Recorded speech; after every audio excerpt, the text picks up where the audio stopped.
Plug-in hybrid crossovers, they are the hottest thing in the market today. If you ask me, it's the perfect blend where you get the benefits of electric cars and the practicality of crossovers, yet the range of fuel petrol cars as well. Welcome everybody to the first Mitsubishi ever on the channel, the 2023 Outlander PHEV. There's been so much praise about this car in the market, I couldn't wait to get my hands on it. Let's see how this practical crossover is. The front end of the Outlander is pretty striking to look at. Well, this car is based on the Nissan Rogue, but it looks very much different outside and inside.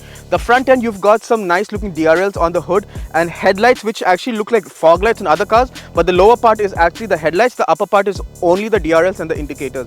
It's a unique look, and many brands are now adopting this kind of design theme in their cars, and this one actually, personally, I like the way this car looks. You've got a nice big grille with Outlander badging on the hood and a big Mitsubishi logo. The Mitsubishi logo is pretty iconic, so seeing one after a very long time definitely brings back a lot of memories. You've got a oodles of chrome. This is the top of the line GT variant, so you've got so much chrome, and you've got some four aluminium looks on the bottom of the thing. It looks very imposing, very busy, and I really like it.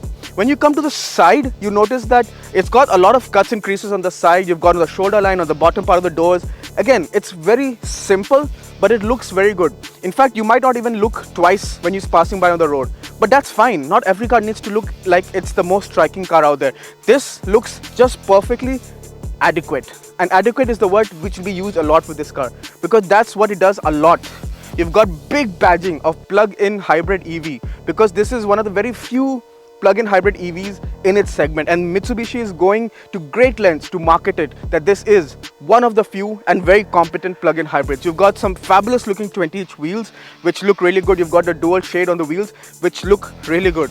Again, I can't fault for the way this car looks, and Mitsubishi has killed it with the design elements. Rear of the Outlander is comparatively dull compared to the front and the side because there's lots going on, the cuts and creases here. The rear is fairly simple. You've got simple looking taillights, you've got a little bit of a spoiler, you've got a wiper sticking on the rear windshield, but I'm not a fan of because, you know, something like the Hyundai Tucson has the wiper integrated into the spoiler, and this also I feel like it has enough space to integrate the wiper in there, so it would have made the look even cleaner, but it's fine. Other brands also do it. You have some badging, so you have the Mitsubishi logo, you've got the all-wheel drive, the SAWC, which is the all-wheel drive version nomenclature that Mitsubishi uses. PHEV, again, they're really putting it out there that this is a PHEV. You've got some cladding looking like stuff on the bottom of the bumper. It's silverish, and you've got some fake vents. It's like they tried to put a vent and then they realized maybe they don't want to do it, so then they just covered it up. I'm not too sold on that bit, but that's perhaps the only thing, and I feel like that's really trying hard to find something wrong with the way this car looks.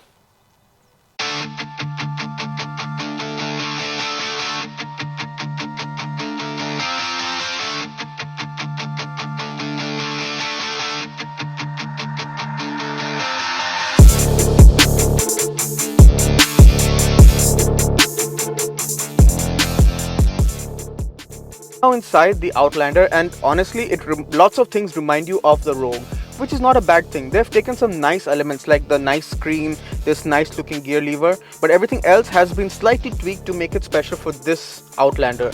You've got a nice little 5-spoke steering, it has nice perforated leather on the sides. All the buttons for the adaptive cruise control and the volume buttons, they all work very nice, and this interior is more about function over form, and that's not a bad thing because you've got all the buttons which you need, physical buttons for audios, for AC, everything else, so you don't have to fight with the touchscreen like how other modern cars are. You've got an all digital gauge cluster, you've got wireless CarPlay, Android Auto with this big screen.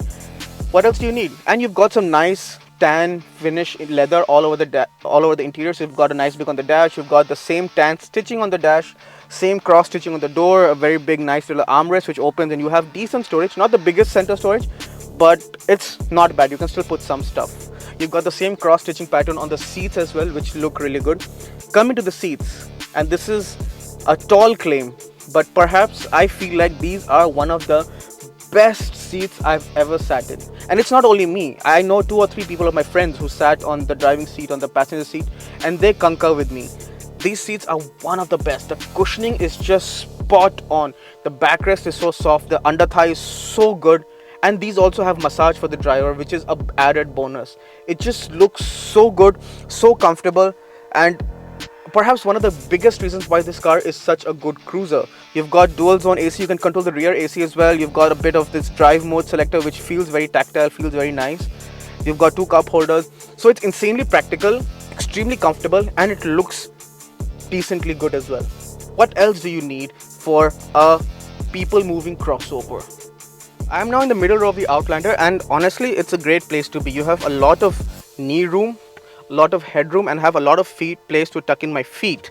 It's great. The under thigh support is decent, the backrest is adjustable and it's very soft, and even the middle row, and also it's a 40-20-40 split, so you can mix and match, you can fold accordingly. And if you need more space for the third row, you can slide it forward or slide it back. You might have to slide it forward to accommodate the third row because it is a bit cramped, and I would restrict it to kids or small adults for small journeys, not too long, because the space is quite bad. Honestly, I don't even want to go there. It's because it's going to look so funny on camera.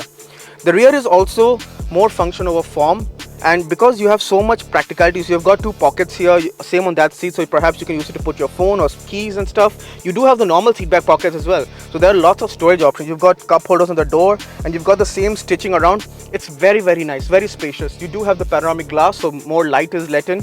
The middle transmission hub isn't that big, so the legroom is not a problem for the middle passenger. You have vents and heated seats for the main 2 passengers. The middle seat does not have the heated, but that's okay because I don't think any other car has heated for the middle passenger yet. Again, it has all the features, it looks good, and it is so functional. One more added bonus, you do have blinds for the rear passengers as well, which is such a great bonus. Mitsubishi has killed it with the packaging and making sure that this interior is so functional. Kudos to Mitsubishi. Now behind the wheel of the Outlander, so let's see how this crossover drives. Slot the gear lever into drive and away we go. And as soon as you set off, the electrified power kicks in, so low end torque is immense. You never have to floor this car to get going or even reach city speed limits. That's how effortless this car is to drive in the city limits because of the electric power.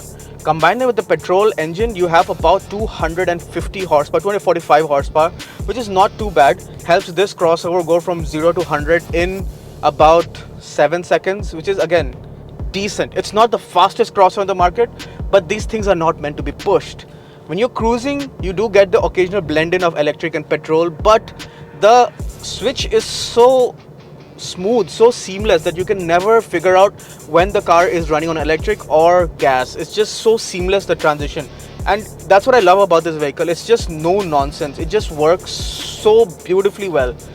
You have a few drive modes. So you have normal, eco, sport mode, which is called power mode, and then you have a few off-road modes like mud, sand and snow. But again, it just drives really well, and being a Mitsubishi, you know that it handles well, and the steering feel is pretty good. The feedback is pretty good, the weight is pretty good, so you can push this around corners and you know that it's sure-footed. You know that it's not going to understeer or anything, because this is also all-wheel drive. It's a front bias all-wheel drive, but it's an all-wheel drive nonetheless, and it's a pretty capable all-wheel drive if you do decide to take it off the road. What can I say? It just drives so well. One weird thing though, when you do have the brake region, yes, this does have brake region like proper electric. So once you do press that, it's just a button on the dash, and once you let go of the brake, the car is actually slowing down. The brake pedal also moves, which is a bit weird at first. So for some time when you're looking for the brake pedal is automatically pressed in, which is a bit disconcerting, but it's just a matter of getting used to, and it's pretty cool. You do have paddles as well, which I find to be a bit of an overkill for a car that has this kind of transmission. It's a transmission based on the CVT. It could be a CVT, eCVT, or just like a single speed gearbox, which most electric cars have. So I think it's based on that. It's pretty smooth, pretty seamless, and when you do floor it, you can hear the whine, but it picks up pretty well. No lag, no delay, because that's where the electric power kicks in, and there's instant torque. There is no lag. It just makes it so efficient. And speaking of efficient, when you're in hybrid mode in city, like stop start city, this is performing at its peak efficiency. You can expect about 3.8 to 3.9 liters per 100. On the highways, mixed conditions, you can expect about 6.5 to 6.8 liters per 100, which is so good. And it rides so good with the seats and everything. It's extremely comfy. Just what you need to ferry around your family in comfort. In conclusion, the 2023 Mitsubishi Outlander PHEV. Well, where do I start? Honestly, this car has been doing everything perfectly. Whatever I have asked or in city traffic, it's so efficient, it drives so well. On the highways, it's a great cruiser. It's extremely comfortable with one of the best seats I've ever sat in. The rear seats are very spacious. You have an optional third row where you can put kids for short journeys. The boot is decently big and it looks so good. At around 59,500 for this top of the line, it's great value. Where else can you find a 7-seater crossover that is a plug-in hybrid that runs so efficiently for under 60,000? And that's why I feel this car has been killing it out of the park. Couple that with a 10-year warranty that Mitsubishi provides for this car, the deal becomes even sweeter. I mean, if I were in the market for a crossover, this would definitely be one of the finest. It doesn't sell much because people don't know the brand and the resale value is probably not as good. But if you see one on the road, you know that the person driving it knows how capable this vehicle is, and they could have chosen anything else, but they chose one of the best ones.